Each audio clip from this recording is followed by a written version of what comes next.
Okay, today we're solving multi-step equations and we'll be using factoring.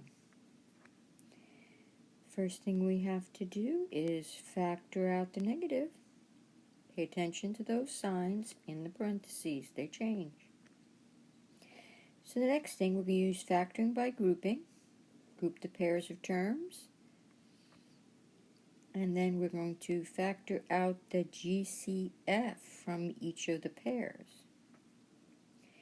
Rewrite the problem, factoring out the GCF of x minus 3, and then group the remaining pairs. And finally here, we are factoring the difference between two squares.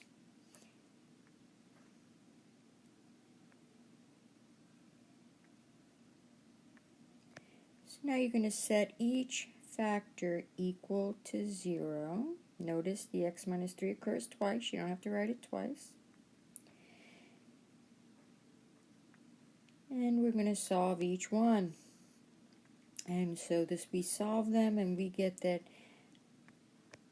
3 and negative 3, x can be either one of those, so that would be called our solution set. Box it up, we're done. Thanks for watching and you have a great day.